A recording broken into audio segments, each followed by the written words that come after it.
제가 오늘 이 강의 제목으로 잡은 것은 Impossible is nothing. 이것은 많이 본 것 같지 않아요? 예, 세계적인 스포츠웨어 회사의 광고 문구입니다. 우리말로 해석하면 불가능, 그것은 아무것도 아니다. Nothing, nothing. 우리 애터미 세븐업이라는 것이 있습니다. 맨 번째가 드레스업. 이것은 외모를, 복장을 깔끔하게 하자. 심리학에 게슈탈트 심리학이라는 게 있습니다. 그 게슈탈트 심리학은 인간의 행동이라든가 사물을 전체적으로 보는 겁니다. 쉽게 말하면. 그런데 여기에서 첫인상이라는 게 있어요. First impression이 어떻게 형성되는가. 이 게슈탈트 심리학자들의 연구에 의하면 첫인상이 가장 강하게 남는답니다. 그런데 그 첫인상에서 받은 그 사람에 대한 인식을 바꾸려면요, 시간이 얼마나 걸리냐 하면 적어도 60번은 만나야 첫인상을 바꿀 수 있답니다. 첫인상이 그렇게 중요해요. 강하게 나가는 거예요. 첫인상을 형성하는 데 있어서 가장 중요한 요소가 두 개인데, 하나는 그 사람의 외모의 준수함, 또 하나는 복장, 두 가지랍니다.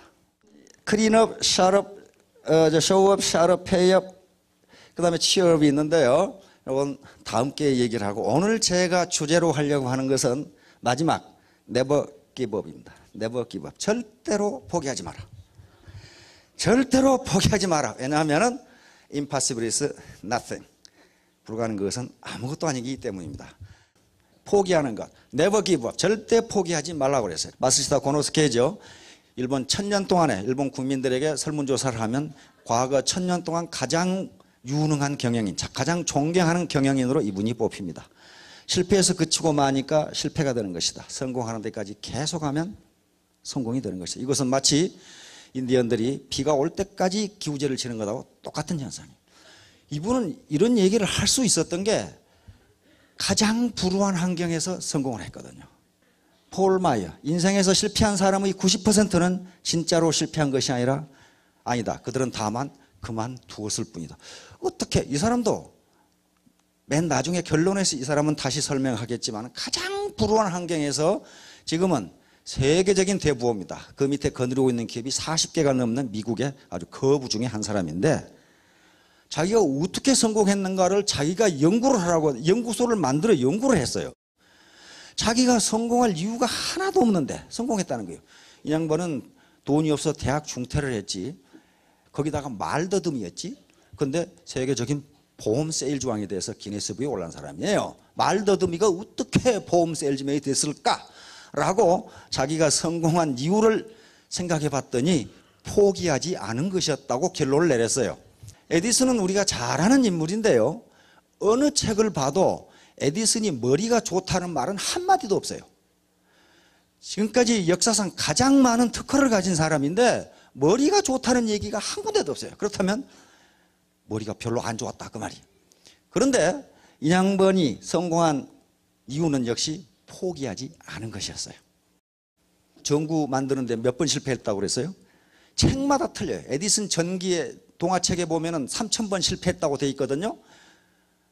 어떤 책에는 2000번 실패했다고 돼 있고, 그런데 에디슨이 직접 쓴 글에는 9999번 실패했다고 그랬어요. 그 말은 무슨 말이냐면 무지하게 실패했는데 몇 번 했는지 모르겠다 그 말이에요 지금. 그러니까 9999번이라고 에디슨이 자기가 쓴 글에 그렇게 돼 있어요. 그래서 10,000번째 실험을 했더니 친구가, 이 사람아 자네는 10,000번째 실패할 참인가 그랬더니 에디슨 대답이, 이 사람아 나는 실패한 적이 한 번도 없네. 전기가 안 켜지는 방법을 10,000개나 알아냈네. 이렇게 얘기했단 말이에요. 그러니까 어때요? 긍정적으로 바라본 겁니다. 헨리 포드도 똑같은 얘기였습니다. 지금 우리는 헨리 포드에게 감사를 해야 됩니다. 우리가 자동차를 탈 수 있는 것은 이 헨리 포드의 덕분입니다. T형 자동차라고 하는 그런 자동차를 만들어서 자동차를 대중화시켰습니다. T형 자동차가 나오기 전에는요, 자동차는 귀족들이 자기 사치품으로 가지고 있는 게 자동차였는데 헨리 포드는 그렇게 생각을 하지 않았어요. 왜? 자동차가 꼭 귀족들의 사치품이만 하는가? 일반 노동자가 타면 안 되는가? 그렇게 생각했어요. 그럼 어떻게 해야 돼요? 자동차를 싸게 만들어야 돼. 그렇죠? 싸게. 그게 T형 자동차예요. T형 자동차를 만들면서 A라는 간부에게 물었어요. 자네 이런 자동차를 이 값에 만들 수 있나? 그러니까 에이, 현재로서는 현재 기술로서는 불가능합니다. 그러니까 자네 말이 맞네. B라는 간부에게 자네 이러이러한 자동차를 이 값에 만들 수 있나? 그러니까 만들 수 있습니다. 자네 말이 맞네. C라는 간부가 있다가 아니 사장님 누구 말이 맞습니까? 만든다는 사람도 맞다 그러고 못 만드는 사람도 맞다 그러고 누구 말이 맞습니까? 그러니까 만든다고 생각한 놈은 만들고 못 만든다고 생각한 놈은 못 만드니까 둘이 다 맞는 거지. 그랬단 말이에요. 그게 당신이 할 수 있다고 생각하면 할 수 있고 할 수 없다고 생각하면 할 수 없다. 그 말이에요 지금. 자, 이제 빈곤으로서 탈출을 해야 되는데 이 중에 혹시 내가 30년, 40년, 50년, 60년, 70년 살아오면서 난 참 게으르게 살았다. 그런 분은 한 분도 안 계실 거예요. 아침 일찍 새벽부터 일어나가지고 밤새도록 이러고 난 밤에 자려고 하면 파김치가 돼서 그렇게 일했는데 왜 빈곤으로부터 탈출을 못하느냐 하는 거예요. 지금 문제는. 그런 방법으로 구태의연한 패러다임을 가지고는 탈출이 안 된다고 하는 거예요. 이건 가난으로부터 즉 어려운 환경에서 성공한 현자들이 누구나 하는 얘기입니다. 그럼 어떻게 해야 되겠습니까? 터덕터덕 걸어가지고는 안 되고 날아올라야 되는데 그리스 신화에 보면은 이런 라비린토스라는 것이 있습니다. 라비린토스는 미로 찾기입니다. 미로인데 그 신화에서는 한 번 들어가면 누구도 나올 수 없는 미로예요. 그런데 요 다이달로스라는 아버지와 이카루스라는 아들이 뭔가 잘못해가지고 요 미로에 갇히게 됩니다. 한 번 미로에 갇히면 죽지 않으면 나올 수가 없어요. 하도 미로가 복잡해서. 또 이 안은 또 괴물이 있어가지고. 그런데 둘은 미로에서 탈출을 했는데 어떻게 탈출을 하느냐? 공중에서 떨어지는 새의 깃털을 밀랍으로 발라서 공중으로 날아오릅니다. 그러니까 이 빈곤의 미로에서는 걸어서는 나올 수 없다. 그러면 걸어서는 나올 수 없다. 거기서 어떻게 해야 돼요? 하늘로 날아 올라야 돼요. 이와 같이 빈곤으로부터 탈출도 마찬가지입니다. 빈곤의 미로에 빠졌을 때 암만 뼈 빠지게 일해도 빈곤으로부터 탈출할 수 없다는 거예요. 왜? 혼자서는 불가능하기 때문에 시스템을 갖지 않으면 누구도 빈곤으로부터 탈출할 수 없습니다. 비행기가 이륙을 하기 위해서 활주로에 왔습니다. 활주로에서 비행기가 이륙하기 전에 가장 엔진 소리가 시끄럽게 나요. 왜 그러겠어요? 힘껏 달려요. 지상에서 힘껏 달려야 되니까. 그러면 여기서 이렇게 이제 이륙을 합니다. 이륙을 하는데 수직으로 올라가는가요? 그건 아니죠. 비스듬히 이렇게 올라가요. 계속 올라갑니다. 그러다가 올라갈 때 게이지를 잘 보면요. 쑥 올라가다가 또 수평비행을 하다가 또 올라가다가 이렇게 해요. 그러니까 애터미 사업도 이거 똑같습니다. 요 지상에 처음 이륙을 할 때가 제일 힘들단 말이에요. 그때 가장 강력한 추진력으로 밀어붙이지 않으면 빈곤에서 탈출할 수 없다는 거예요. 그리고 이와 같이 이륙에서 순환 고도로 올라갈 때에도 바로 수직으로 올라가는 게 아니다. 계속적으로 좀 올라가다가 수평으로 갔다 이런 식으로 가서 순환 고도에 올라간다. 순환 고도에 올라가서 비행기가 날기 시작하면 그때는 엔진을 멈춰도 되느냐? 그렇지가 않아요. 거기에서도 일정한 추진력을 뿜지 않으면 비행기는 추락합니다. 왜 그래요? 지구의 중력 때문에 그렇습니다. 이것도 로켓도 쏴 올려야 된단 말이에요. 이게 올라가려면요, 요 무게만큼 요 뒤로 뿜는 것이 같아야 됩니다. 이게 작용, 반작용 법칙 아니에요? 그런데 이걸 잡아다니는 게 있어요. 뭐겠어요, 그게? 그게 지구 중력이에요. 적어도 지구 중력이 로켓을 잡아다니는 힘보다 추진력이 세야 지구를 박차고 올라가게 돼 있어요. 지구를 박차고 올라가야 궤도에, 그래서 일단 궤도에 돌아가면 그때부터는 그냥 쉽게 돌죠. 근데 애터미 사업도 마찬가지예요. 이게 땅에서 박차고 올라가서 빈곤으로부터 탈출을 해야 되는데 못 올라가게 바지가랭이를 잡고 늘어진 놈이 있다. 그런 말이에요. 누가 늘어지느냐? 자존심이라는 놈이. 고정관념, 부정적인 생각, 결의 부족, 결심 부족이죠. 이런 생각, 그 다음에 자고하는 마음, 열정 부족, 사랑 부족.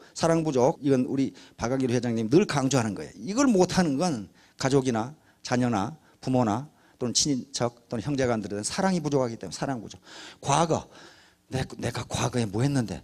그 다음에 특히 직접적인 것은 화나게 하는 놈들이 있어요. 스폰서, 파트너, 고객. 아주 말을 험하게 해가지고 내가 애터미는 좋은데 그 인간 보기 싫어서 내가 그만둬야 되겠다. 그런 사람이 있단 말이에요 지금. 자, 애터미 사업의 곡선입니다. 여기서 여기까지, 여기서 지금 T1 시간까지, 여기가 지금 M1이 아마 판매사나 그 정도 될 겁니다.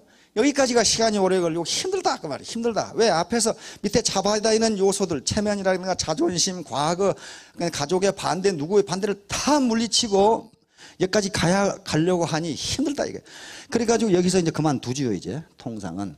그러나 여기까지 지금 활주로를 질주해가지고 비행기가 겨우 떴어요. 떴으면은 여기서부터는 이제 이렇게 올라가는 점입니다. 그러면 계속적으로 올라가느냐, 지점까지 오면은, 일정 수준까지 오면은 다시 곡선이 이걸 미분하면 기울기가 점점 적어집니다. 적어지면 그래서 어떤 일정 수준에 딱 머무르요. 대략 한 5천만 원 전후. 여기서 머무릅니다. 그러니까 여기에 지금 로얄들이 계시지만은 먼저 달려갔을 뿐이지 여러분들도 포기하지 않고 네버 기브업, 절대 포기하지 않고 가면은 어디서 만나요? 여기서 만나게 돼 있다. 가장 중요한 점은 이 T1 시점까지 자기의 동력을 전부 발휘해서 밀고 나가는 겁니다. 통상 우리는 이걸 초기 100일이다 이렇게 부릅니다. 대나무에서 얻는 경우. 이거 담양의 대나무 사진인데요. 일본에는 지진이 많습니다. 지진이 많은데 어떤 책에 보니까 일본인들이 지진이 나면 대나무 밭으로 도망간답니다. 대나무 뿌리는 굉장히 약한데 서로 밀접하게 이렇게 네트워크를 연결하고 있어가지고 다른 땅은 다 무너져도 대나무 밭은 무너지지가 않는데요. 그 뿌리가 아주 단단하게 얽혀 있어서. 바로 이게 네트워크입니다. 네트워크예요. 그러니까 하나하나의 뿌리는 굉장히 작고 약하지고 또 그렇게 길게 뻗지도 않았지만은 이것이 아주 격자형으로 잘 짜여져 있어가지고 네트워크를 형성하고 있어가지고 어지간한 천재지변에는 무너지지 않는다 그런 말이에요. 애터미 사업도 마찬가지입니다. 이건 휴먼 네트워크인데 인간 네트워크, 인간 그물망이거든요. 이 네트워크가 얼마나 강하냐에 따라서 그 라인이 무너지느냐 무너지지 않느냐 그 차이예요. 그 차이. 무너지지 않고 계속 뻗어나간다면 성공하는 거고 무너져 버리면 그건 성공이 더디게 되는 거고 그렇습니다. 자, 미래를 만드는 것이다. 미래는 자기에게 그냥 오는 게 아니고 자기가 만들어 가야 되는 것이다. 가만히 생각해 보세요. 자기 미래는 자기가 틀림없이 만들어 갑니다. 내가 어느 대학에 무슨 과를 가서 뭐가 되어야 되겠다고 지금부터 만들어 가는 거예요. 만들어 가는 거지. 가만히 있으니까 내가 과학자가 됐다, 내가 장교가 됐다 그렇게 되지를 않아요. 자기가 만드는 거예요. 그래서 현자들이 벌써 이런 말을 해놨어요. 미래를 예측하는 최상의 방법은 미래를 창조하는 것이다. 드라카라는 현대 경영학을 만든 분입니다. 미래를 예측하는 최상의 방법은 미래를 만들어내는 앨런 케이, 미국의 저명한 컴퓨터 학자입니다. 엘빈 토플러, 미래학자죠. 미래가 아직 오지 않은 것이 아니라 우리가 아직 만들지 못했을 뿐이다. 다시 말하면 내가 부자가 되는 시기가 아직 안 온 것이 아니라 내가 5년 전, 10년 전에 내가 부자가 되는 것을 내가 만들지 못했다. 그러면 절대로 미래는 내가 뭐가 돼야 되겠다고 꿈만 꾸어서는 되지 않습니다. 그렇게 되도록 만들어 나가야 돼요. 자, 그러면 이제 이제 미래 만들기인데 이 성공함수입니다. 성공함수 간단해요. X는 자기 노력, Y는 주변의 도움, Z는 운입니다. 요 세 개는요, 각각 독립되어 있는 것이 아니고 서로 밀접하게 연결되어 있습니다. 자기 노력을 아무것도 안 넣는데 누가 주변에서 도와주더라. 그거를 가지고 미래 만들기는 되지를 않아요. 누군가 옆에서 도와주려고 하는데 자기는 아무것도 안 다. 이것도 안 되고 자기는 뼈 빠지게 하는데 주변에 도와주는 놈이 한 놈도 없다. 그것도 안 돼요. 그거 왜 안 도와주겠어요? 왜 안 도와주겠어? 도와줄 만한 이유가 없으니까 그래요. 다시 말하면 더불어 일하려고 하는 생각, 같이 공생하려고 하는 생각이 없고 저만 잘 먹고 잘 살려고 하면은 도와주는 사람이 한 사람도 없어요. 그러면 이 Z 운이라는 것도 내가 열심히 일하고 주변에서 도와주고 그래야 자기에게 운은 꼭 기회인데 기회가 오는 거지. X와 Y가 아무것도 안 하면요 Z가 없어져 버려요. 운이 없습니다. 그래서 이 세 개의 함수는요 더하기 함수가 아니고 곱하기 함수입니다. 곱하기 함수. 다시 말하면 셋 중에 어느 하나만 0이 돼도 소득이 제로가 된다 그런 말이에요. 소득이 제로가 된다. 그러니까 자기 노력과 주변의 도움, 운이 한꺼번에 따라야 된다. 그것이 바로 네트워크를 형성해서 스폰서와 파트너 관계에서 상호 컨설팅을 하고 컨설팅을 받고 상호 도와주고 요게 X, Y, Z가 창출되는 길입니다. 그래서 이 애터미란 도구를 통해서 미래를 만들어 보시기 바랍니다. 미래는 누가 주어지는 것이 아니고 만드는 건데 혼자 만드는 게 아니고 나와 스폰서와 파트너와 회사와 같이 어울려서 만드는 겁니다. 이게 이제 바로 같이 하면은 시너지 효과가 나옵니다. 시너지 효과는 1 플러스 1이 2 이상의 힘이 나오는 걸 시너지 효과라고 합니다. 우리가 물방울을 보면 알 수 있습니다. 물방울 하나하나는 매우 연약하고 힘이 없어요. 그러나 많은 물방울이 모이면 어떻습니까? 어마어마한 힘을 발휘합니다. 이게 시너지 효과예요. 다시 말하면 3년 만에 월천택, 2천택, 3천택, 5천택이 되는 거예요. 혼자는 불가능합니다. 도저히 불가능해요. 그건 기하급수의 원리가 아니면요, 어떻게 2천택이 됩니까? 그럼 안 돼요. 안 됩니다. 1년에 2천 벌자 그 말은 아니고 한 달에 2천택이 된다 그 말이. 한 달에 2천만 원을 버는 2천택이 된다. 경제적 부자유에서 탈출. 바로 세웅지만대 천일 천만 원 작전. 군대에서 작전을 할 때는 후보 계획이라는 걸 세웁니다. 후보 계획. 후보 계획이라는 게 뒷걸음 계획이에요. 뒷걸음 계획. 예를 들면 내가 어디 지점까지 몇 시까지 도달하라 하고 상부에서 명령이 내려오면 어떻게 합니까? 내가 지금 있는 지점이 어디니까 여기까지 가려면 여기까지는 몇 시에 와야 되고 여기까지는 몇 시에 와야 돼. 그럼 나는 몇 시에 출발해야 된다. 이게 후보 계획이에요. 그러면 3년에 1000만떼기 되겠다. 그러면 나는 3년 1000만떼기라는 것을 이게 공격선으로 잡고 내가 지금 있는 위치는 3년 뒤니까 요 공격선 1000만떼기 되려면은 내가 지금 여기서 뭘 해야 되는가 하는 후보 계획을 세워야 된단 말이에요. 아무것도 없이 그냥 가보니까 되더라. 그건 되지 않아요. 절대로 안 됩니다. 그것은. 반드시 계획을 세워서 추진하면 경제적 부자유에서 탈출할 수가 있습니다. 자, 문제는 태도입니다. 조 지라드, 이름이 좀 우리말로는 좀 이상하지만은 굉장한 사람입니다. 폴 마이어 토마스네스. 자, 조 지라드를 한번 봅시다. 이 양반은요, 정말 불우하기 그지없는 인생을 살았습니다. 이태리계 이 미국 이민자로 아버지한테 이유 없이 아버지한테 꼬맹이 때부터 죽으라고 죽어 터졌어요. 아주 구타와 그다음에 폭언, 심지어는 파이프에 묶어놓고 이 채찍으로 8살 때부터 얻어맞은 그런 경력을 가지고 있습니다. 그래서 불량 소년이 됐고 8살 때부터 구두 닦기를 하고 신문팔이를 해서 가족을 부양했습니다. 그러면서도 계속 아버지한테는 두들겨 맞고 구타를 당하고 욕설을 먹고 쓰레기 같은 놈, 나 같은 놈은 감옥에서 평생을 보낼 거다 하는 그런 폭언을 계속 들으면서 살았어요. 그러다가 고등학교 때 도저히 아버지의 폭언과 폭력 못 이겨서 가출을 해서 그때부터 이제 일을 하게 되는데 35세가 될 때까지 무려 40가지의 일을 직업을 전전하게 됩니다. 왜냐하면 가는 데마다 쫓겨나거든. 가는 데마다 쫓겨나. 35세가 돼서 이제 34세 때 사업을 했는데 성공적이었는데 또 사기를 당해가지고 거액의 6만 불이라는 거액의 빚을 지고 이제 절망 상태에 빠지는데 겨울에 자기 집에 와보니까 자기 마누라하고 자기 아들이 얘들이 굶고 있어요. 굶고 있어. 마누라가 우리 같으면 쌀쌀돌 좀 달라 그러니까 주머니 없어. 왜냐하면 전부 차압당해서 아무것도 없거든. 아무것도 없거든. 그래서 이 사람은 결국 세일즈맨이 됩니다. 자동차 세일즈맨이 됩니다. 그래서 지금은 헨리 포드와 함께 고등학교도 졸업 못한 자동차 세일즈맨이 미국 자동차 명예의 전당에 올라가 있는 분입니다. 그 정도로 유명한 분이에요.